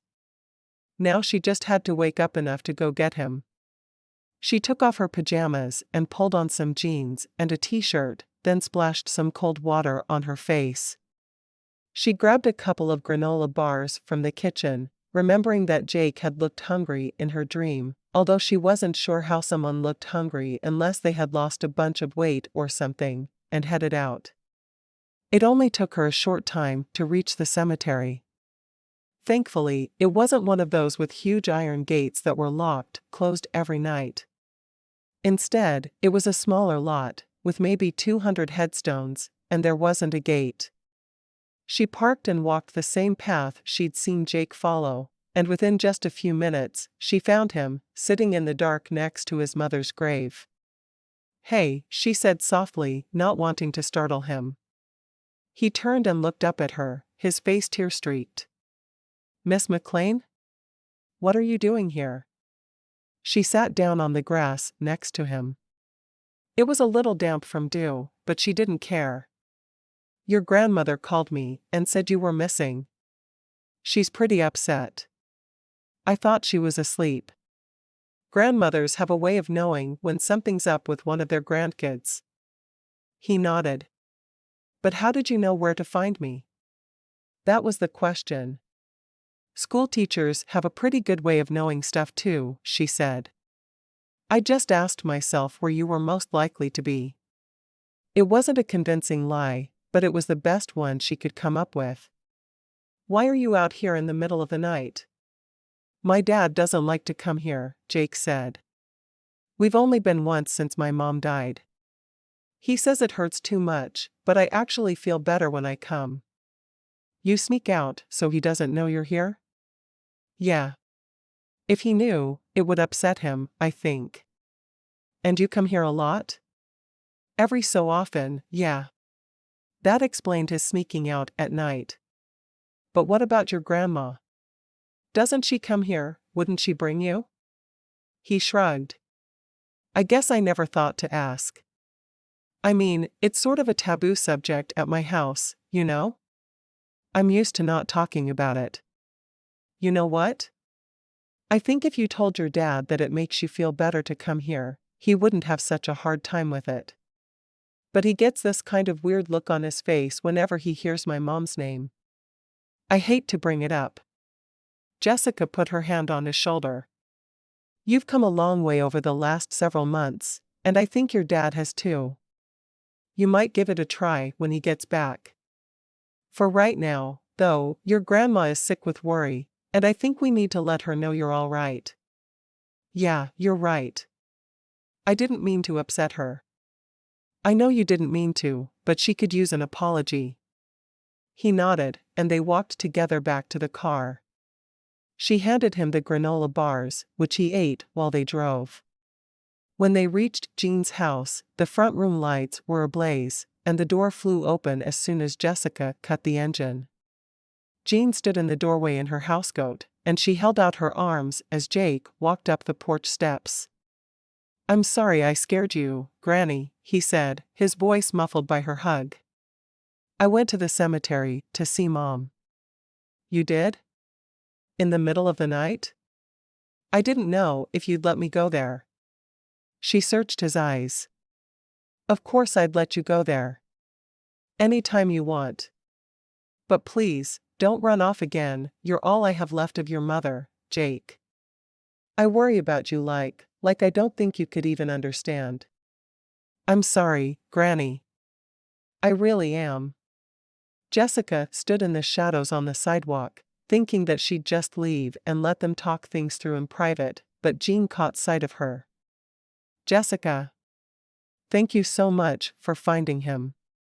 This means everything to me. Just everything. I'm glad I was able to help. She paused, a sudden thought coming to her. Do you have any old pictures of Amy, things Jake might not have seen before? I think he needs to feel a little more connected to her. Oh, I've got boxes, Jean said. That's one good thing about being a pack rat. Yes, it takes up a ton of room in my attic, but I have memories to last lifetimes. You can help me find those boxes in the morning, Jake. For right now, how about some hot cocoa and then going back to bed? He nodded. Sounds good. Can I make you some cocoa, Jessica? She loved chocolate, but at that point, she loved her bed more. I'll take a rain check. Get some sleep, both of you. When she reached her house, she didn't bother to change back into her pajamas. She just kicked off her shoes and flopped into bed, sleep overtaking her almost as soon as she closed her eyes. Intense dreaming, followed by a jolting wake-up call, followed by playing search and rescue, a very exhausting combination. Wait, Jean. Slow down. Kent strained to hear his mother-in-law over the bad phone connection. Jake ran off? Did you find him? Jessica found him, and he's fine. But you need to have a long talk with your son, Kent. He needs to hear more from you about his mother. Kent pulled in a deep breath. I thought I was doing better about that. You have been, but he needs just a little bit more. We'll talk later. I know these long-distance calls are expensive. I just didn't want you getting caught off guard when you got back. Thanks. And that gives me time to think about what I want to say, too. Kent hung up the payphone and walked outside to climb back aboard the tour bus. He and Billy had polished up 2 songs, but the third one just wasn't coming together. He only had one more day before he went back to Texas, and he was feeling the pressure to be brilliant. With this news about Jake, though, he didn't know if he'd be able to pull it off. "Everything okay?" Billy asked, looking up from his newspaper. Kent had been pleasantly surprised to find that Billy was just as human as the next guy, even though he had multiple platinum albums. When Billy asked how he was, he knew the question was genuine. "My son's been having a hard time missing his mom lately. She died a year and a half ago, and apparently, I've been a little too closed-mouthed about it." He sat down on one of the bench seats across from Billy. "I've been protecting my heart, but at the same time, I've been walling off his. No one gives lessons in this, you know. They don't teach you how to help your child grieve." Billy nodded. "And there it is." Kent blinked. "What?" "There's the third song. Take that emotion and run with it. Tell your son everything you want him to know. And when you're done, I'd be honored to sing it." "You would?" "There's nothing more important than family connections, and when you can get something like that put into a song, it's magic. Why don't you work on that for a while and see where it leads? We've got some hours yet before we stop for the night." Kent nodded and reached for his notebook. He could do that. Chapter 9. Jessica had just walked into her house, her arms full of grocery bags, when her phone rang. She set everything down on the kitchen table and grabbed it before whoever it was hung up. "Hello?" "Hey there." Kent's voice filled the earpiece, and she smiled. "Hey. How are you?" "I'm great because I'm home now. I picked Jake up on my way from the airport, and he's been talking my ear off about the time he spent out at the McClains. Says he can't wait to go back next week. Thanks again for taking him." "It was my pleasure, honestly." "So, how was the trip?" Kent exhaled. "It felt longer than it really was, but I'm really pleased with everything we accomplished. We wrote 3 songs. I've never written 3 songs so fast in my life, but Billy was great and really helped move things along. He's a talented guy. I'm glad it went so well." "Yeah." So, the line went silent for a moment.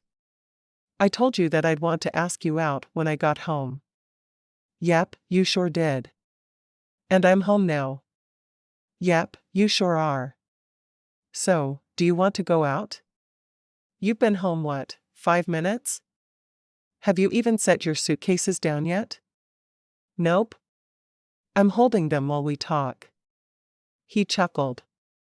"Yes, calling you is the first thing I did when I walked through the door. I didn't realize how much I was going to miss you." "Ah. That was beyond sweet." "I missed you too," she said softly. "And yes, I'd love to go out, but you need to spend tonight with Jake. We can wait until tomorrow." "You're right. Tomorrow would be a lot better." He paused again. "Jake's out of earshot right now. Tell me what happened when he ran off the other night." "I'm not sure what Jean's already told you." "Just tell me everything. Doesn't matter if it's a repeat." She gave him an abbreviated version, hoping he wouldn't ask too many questions about how she knew to look at the cemetery. "He said you don't like to go to the cemetery because it hurts." He exhaled, which sounded like a puff through the phone. "It does hurt, but I didn't realize it was hurting him not to go. Everyone deals with grief differently." "Yeah, I'm seeing that. I thought he'd react the way I do, but turns out, I haven't been paying enough attention to know what his reactions actually are." "Thanks, Jessica. I'll talk to him tonight and we'll get some things figured out. And then tomorrow, dinner." "Sounds great. I can't wait to see you." She wondered if that was a little too eager. "Me neither," He responded immediately, so she guessed she wasn't the only eager one. Kent stood in the doorway of a darkened bedroom. The light from the hall behind him illuminated the floor just enough so he could see where to step as he crossed the floor. He bent down and kissed his sleeping son's forehead, then pulled the covers up to the boy's chin and left the room. He went into the living room and sat down in the chair by the fireplace, then reached into his pocket and pulled out a wedding band.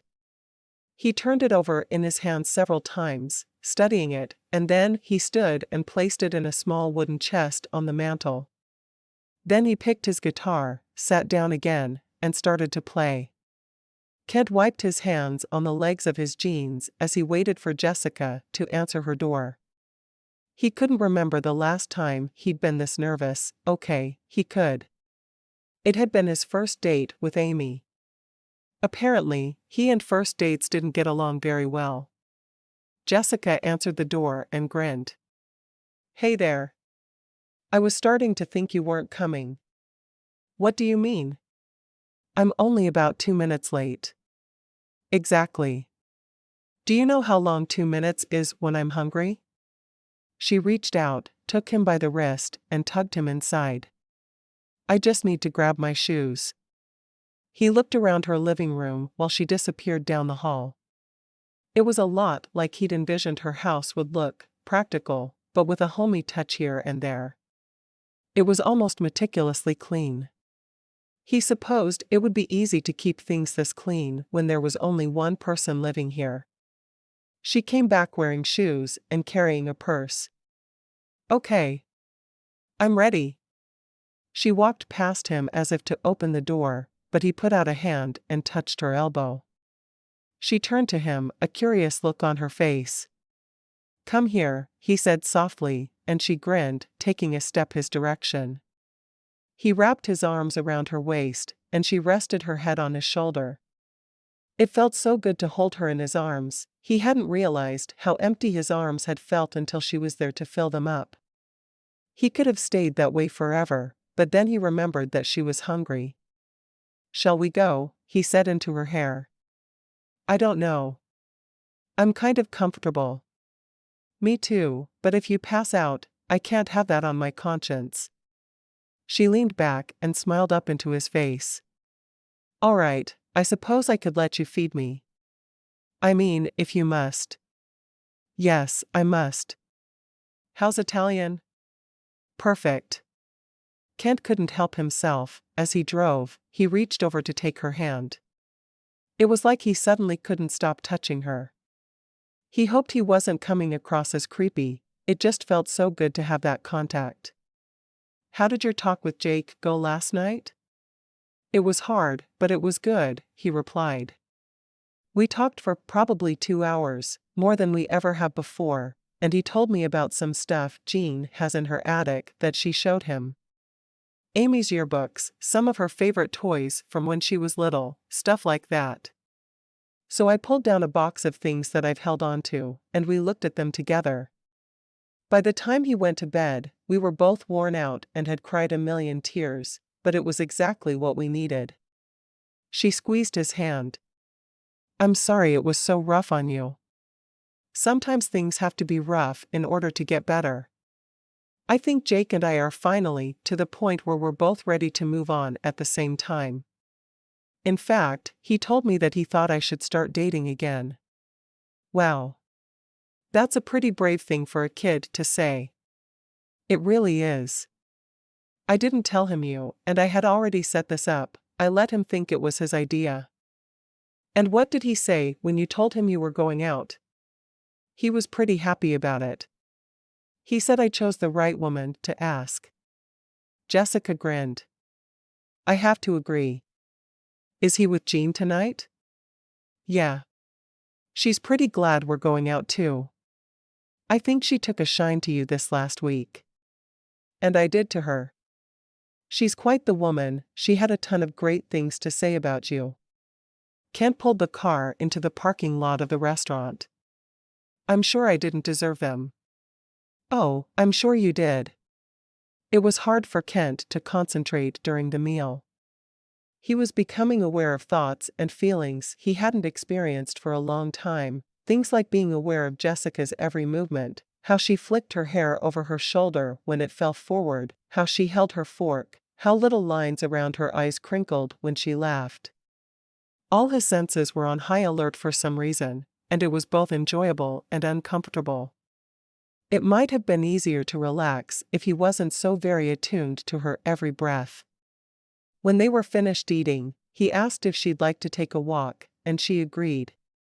He took her hand as they strolled along, feeling the way her fingers curled into his as though they belonged there. "Are you all right?" she asked. "You seem a little on edge." "I think I am, but it's not you, it's me," he replied. "I made a decision last night that seems to have turned everything on its head." "Oh? What was it?" "I took off my wedding ring 6 months after Amy passed, but I've been carrying it in my pocket. Last night, I put it up for safekeeping, and now." She tilted her head. "Now? It's like I've given myself permission to start having feelings again." They paused under a streetlight. "You're an amazing woman, Jessica, and I want to get to know you better. I want to take you on more walks and eat more meals together and hold your hand, and maybe even kiss you." "Maybe even kiss me? My goodness. You certainly are getting gutsy, aren't you?" She grinned, then took a step closer. "I think kissing could definitely happen." He didn't hesitate. He bent down and kissed her, feeling the softness of her lips against his. He'd never imagined that he'd ever kiss anyone but Amy for the rest of his life, and when Amy died, he thought that meant he'd be alone, no one could replace her. But that kiss seemed to open up a whole slew of new possibilities. When he pulled back, he smiled as he looked down into Jessica's eyes. "Not bad. Not bad? I'll have you know, that was downright fantastic." She took his hand again. "Now, tell me all about your trip while I try to get my heartbeat back under control." They started walking again, just strolling, not going anywhere in particular. "It was crazy. When I landed in Kentucky, a car was waiting for me, and it took me out to the concert venue where Billy was performing that night. I hung out backstage until the concert was over, and then I got to ride with him on his bus to the next venue. During that time, we tossed around ideas and came up with some rough drafts, and then we smoothed them out. Every night was a different concert in a different place, and I got a better feel for his style and what he was looking for. It was a great learning opportunity for me, as well as a career launcher." "That sounds like so much fun, but hard work, too." "Yeah, a lot of brain power went into it, and not a lot of sleep. My boss at the accounting firm was good to give me the week off, but I'm due back in tomorrow, and I hope I'm not too worn out to do a good job." "Are you going to stay with accounting, then?" "For a while, at least. It takes time for things to kick into gear with songwriting. The money staggers in rather than showing up regularly." "That must be a frustrating way to live." "Yes, but it's exhilarating like nothing else. When I heard Billy singing one of my songs, I got goosebumps. One of the greatest country artists in the world was singing something I wrote. I can't even explain what that was like." She squeezed his hand. "I'm so proud of you. Should we turn back? Sounds like you need to get some sleep." "I'd rather keep walking with you, but you're right. I do need some sleep." They headed back to the car, and Kent held on to her hand the whole way. He didn't want to let go, not even for a moment, but it was hard to climb into his seat that way, so he did let her go long enough for them to get settled and buckled. "Jake's supposed to go back out to the ranch tomorrow," Jessica said. "Would you like me to give him a ride, since you'll be at work?" "Sure you don't mind?" "Not at all." "Then yes, please. I'd appreciate that." He glanced over at her as the car waited at a red light, unable to believe just how blessed he was to have her in his life.